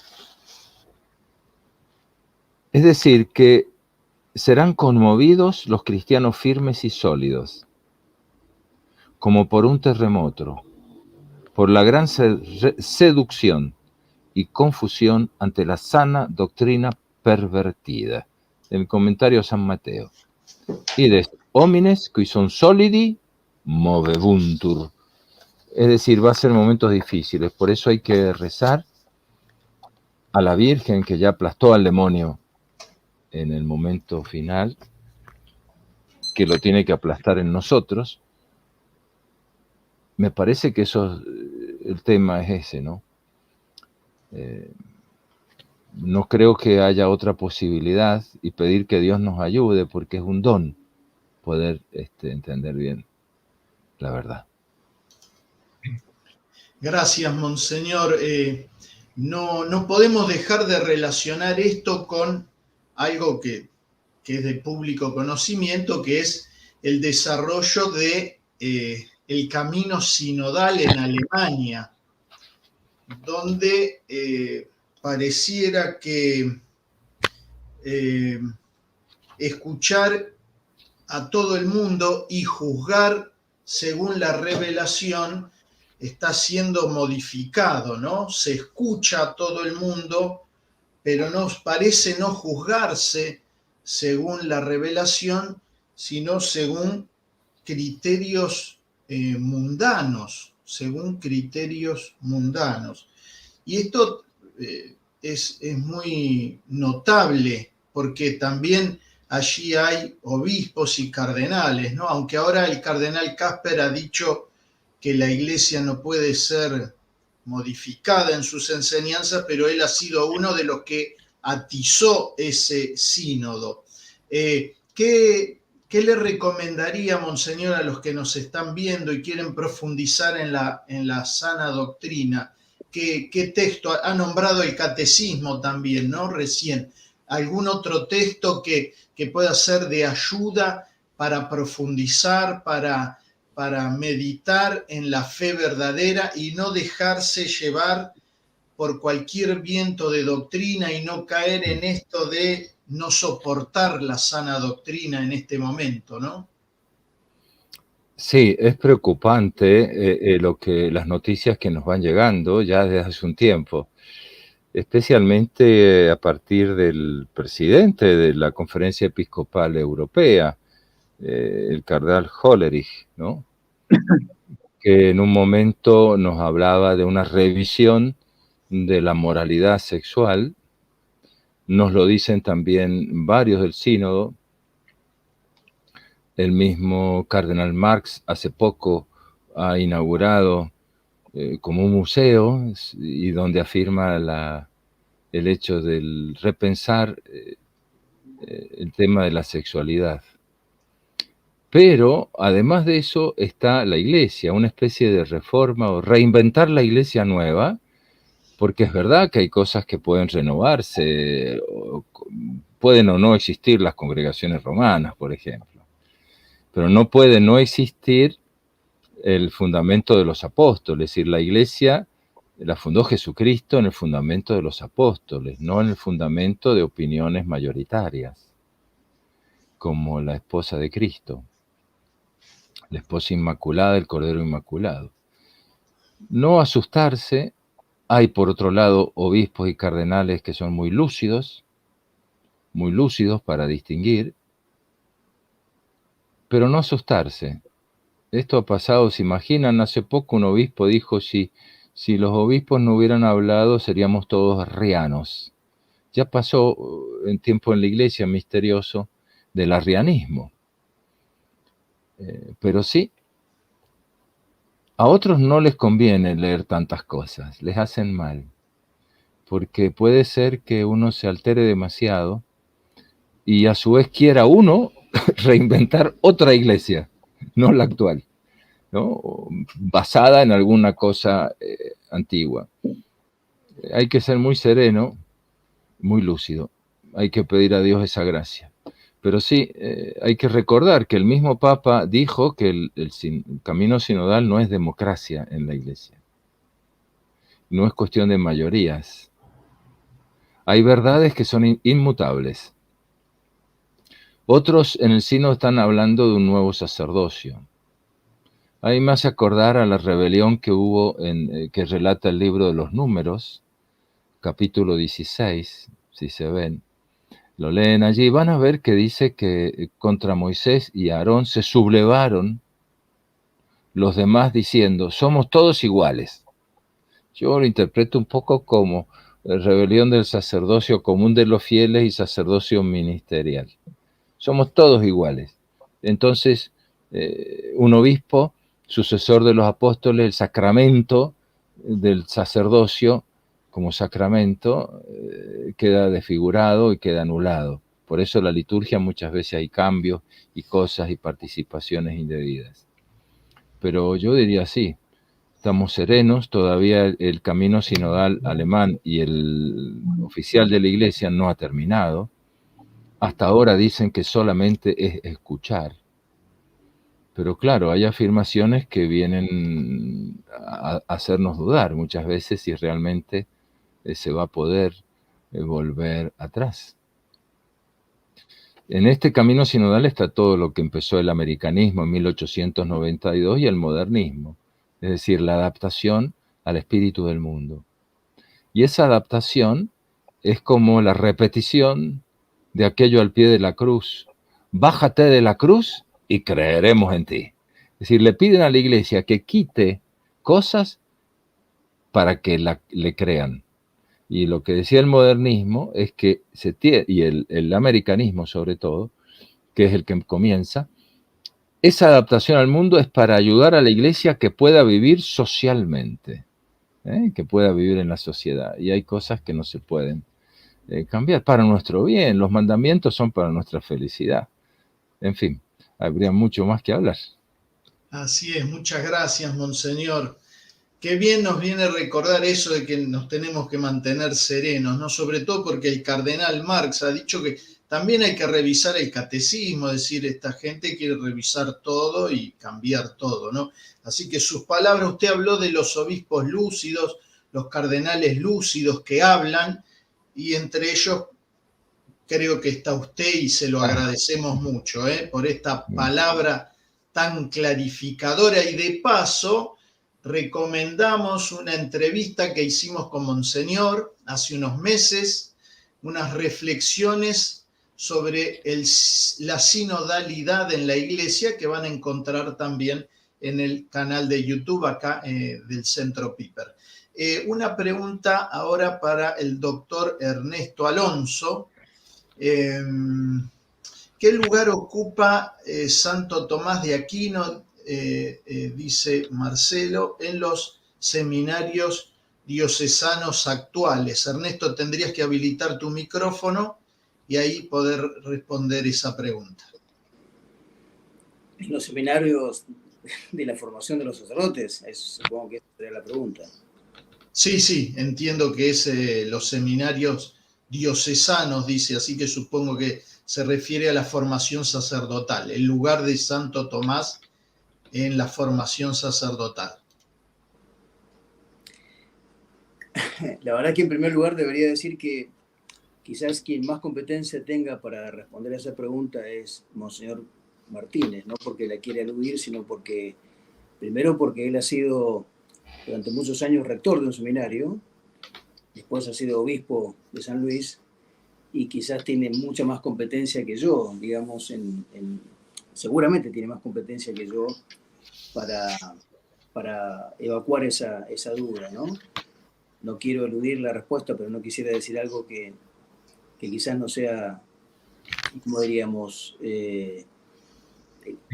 riguroso, exacto en cuanto al contenido, ¿no? Puedo dar una opinión simplemente como laico, ¿no?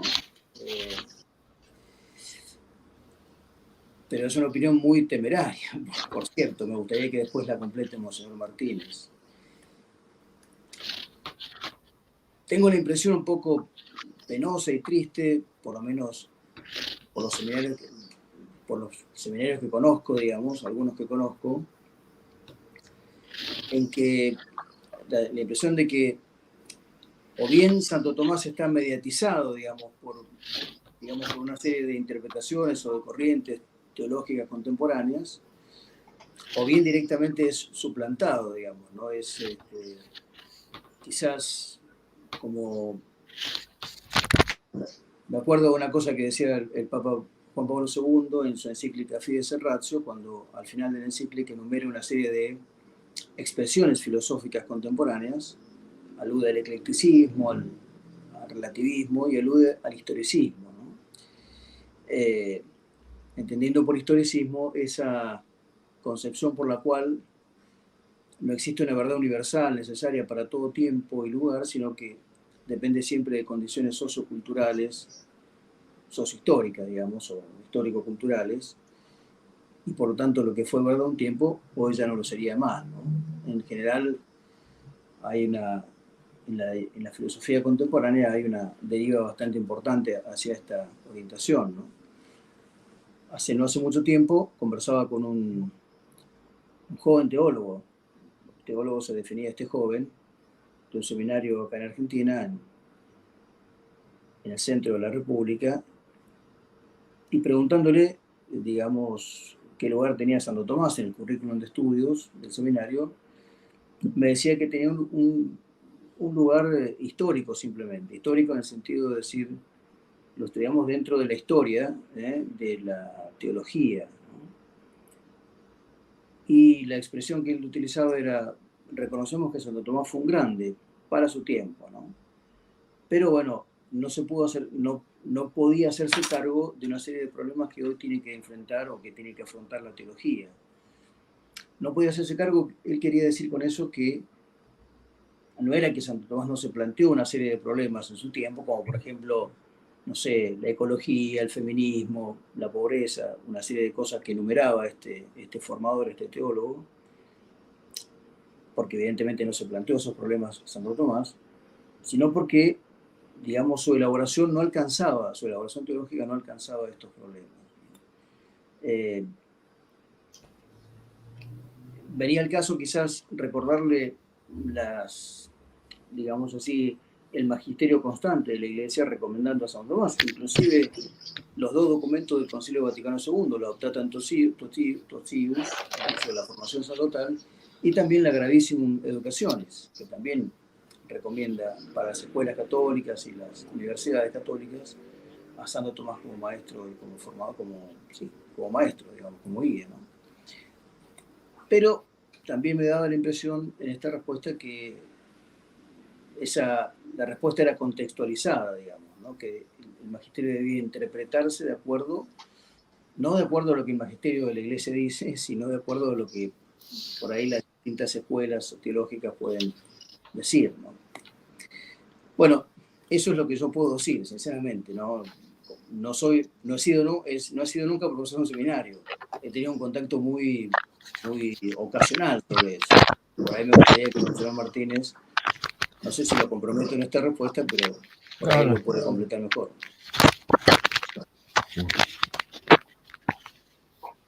Como quiera, sí. Sí, Monseñor. Sí, a mí me parece muy ajustado lo que ha dicho el doctor Ernesto. Es verdad, esa frase fundamental se usa como algo histórico en el pasado, no es que no haya sido bueno, pero hoy no. En realidad, primero, todos los seminarios, es una afirmación muy universal, pero sí hay un común denominador también en Europa, especialmente en Alemania, en el norte, en Francia quizá un poco menos, pero que a Santo Tomás se lo acusa, y toda la escolástica, de ser ahistórico, es decir, de no entrar para la vida concreta de los hombres, lo cual es falso en Santo Tomás. y es falso en la escolástica porque no distinguen qué tipo de escolástica, la alta, la baja, la decadencia. En realidad es lo que decía el modernista Edouard Leroy, que la gran diferencia entre ustedes y nosotros, decía, entre los modernistas, nosotros, y ustedes, los que no son modernistas, es en el concepto de la verdad. Es decir, nosotros no aceptamos la verdad como la adequatio regit intellectus. Y lo mismo lo dicen el Programma dei Modernisti, escrito en su gran mayoría por Bonaiuti, en 1907. Es decir, hay un problema de la verdad. Por eso Santo Tomás no puede ser estudiado y tenido como faro si uno quiere aceptar todo el pensamiento moderno y de la modernidad, y por eso se lo deja. En otros lugares se lo deja y se dice, sí, se enseña a Santo Tomás, pero lo actualizamos con las problemáticas de ahora. Y Santo Tomás interpretado por ahí habitualmente mal, como ahistórico. Y es eso, se desprecia. Muchas gracias, Monseñor, también por completar esta respuesta. Una pregunta ahora haríamos al doctor Mario Caponetto, de Elvira. Pregunta al doctor Mario Caponetto: ¿la curiosidad es enemiga del santo silencio? Mario, ahí te preguntan a vos. La curiosidad. Bueno, la curiosidad es un vicio contra la templanza. Es no el deseo legítimo de saber, sino el deseo desbordado de conocimiento. Como todo deseo, el deseo de conocer tiene que ser moderado, y la virtud que lo modera es la studiositas. El vicio opuesto es la curiositas, como muy bien lo explica Santo Tomás en el Tratado de la Templanza, de la Secunda. Pero propiamente yo diría que la curiositas no es algo específicamente contra el silencio, pero tal vez podría la curiositas acompañarse de cierta inquietud, de cierto desasosiego interior, de cierta incapacidad de gustar aquello que se conoce, como también dice Santo Tomás en otro texto, refiriéndose más bien a la soberbia. El soberbio conoce, pero no sabe no tiene sabor de lo que sabe. Y en este sentido, en este contexto de la curiosidad, podríamos decir que en algún sentido también contribuye a esta falta de silencio. Pero en sí misma específicamente no está referida al silencio. La curiosidad como vicio está referido al deseo desordenado de conocimiento. No sé si esto contesta la pregunta. Muchas gracias, Mario. Bueno, hay saludos de todos lados, para los tres, agradeciendo la claridad en la exposición y la claridad en las respuestas. Principalmente, bueno, nos saludan desde Texas, Estados Unidos, nos saludan desde Perú, el amigo Sergio Tapia, que le mandamos un gran abrazo. Hemos estado con él acá en Mar del Plata en oportunidad de un doctorado de la Universidad de Barcelona, hace muchos años ya. A Sergio un gran abrazo. La Red Argentina de Laicos también manda saludos. La Asociación Eche Homo. La profesora Patricia Pérez ahí desde Córdoba también enviándonos saludos. Marcelo Imbroño, queridísimo Marcelo, el año que viene esperamos tenerte acá en el Centro Piper. Bueno, del Centro Castellani, el amigo ahí Leandro Blasquez, le mandamos un abrazo grande, y todos los amigos ahí del centro. Algunos sacerdotes Mucha gente de San Luis felicitando, saludando a Monseñor Martínez, muy, muy bien recordado, y parece que lo extrañan bastante, Monseñor, ahí le mandan muchos saludos, y le agradecen estar acá, que es una alegría, dicen, escucharlo, pero muchos mensajes, después van a poder verlo en el chat en vivo. Bueno, los amigos de la zona, también ahí el amigo José Canale, que siempre nos acompaña, nos saluda, y a todos los que de alguna manera están presentes, acompañan y agradecen este momento. Bueno, para nosotros es una alegría poder colaborar, poner este granito de arena para ir a Tomás y para traer a Tomás hoy a nosotros. Muchas gracias, Monseñor Martínez, muchas gracias. Muchas gracias, Ernesto, por la exposición. Muchas gracias, doctor Caponeto, por este momento. Les agradecemos de corazón que hayan estado acá, que hayan participado, y los convocamos para que pronto podamos encontrarnos otra vez por este medio. Monseñor, antes de despedirnos, queríamos pedirle su bendición para los que están viendo ahora en vivo esta programación y para los que van a verla en diferido. Sí, muchas gracias. Gracias a todos, a doctor Ernesto, Mario, el silencio, hermosísima la exposición. La de Ernesto a mí me ha gustado mucho porque es volver a replantear el modo de leer esa hermosa carta de Pablo VI, leerla tan serenamente. Y una bendición a todos los que nos han seguido, que Dios les dé mérito a habernos escuchado en paciencia, y a todas sus familias, y sobre todo una bendición para que nos mantengamos firmes en la paz del Señor. El Señor esté con ustedes y con tu espíritu. La bendición de Dios Todopoderoso, Padre, Hijo y Espíritu Santo, descienda sobre ustedes y permanezca para siempre. Y al Centro Piper, amén. Muchas gracias, Cristian. Realmente un gran convocador para la verdad. Muchas gracias, Monseñor. Muchas gracias. Hasta pronto. Un fuerte abrazo. Gracias, Ernesto. Gracias, Mario. Bueno, acá tenemos la Sociedad Tomista, la Cita y el Centro Piper, así que algo bueno tiene que salir de todo esto. Eso es un sano eclecticismo. A veces es un sano... Un fuerte abrazo. Ese gracias. Hasta pronto. Hasta pronto. Bueno, muchas gracias. Bueno, queridos amigos del Centro Piper, llegamos así al final de esta transmisión, recordando al gran doctor Santo Tomás de Aquino en el 700 aniversario de su canonización. Gracias por acompañarnos, por los mensajes. Después los expositores van a leerlos y bueno, por hacernos el aguante, por estar ahí del otro lado viendo estos programas.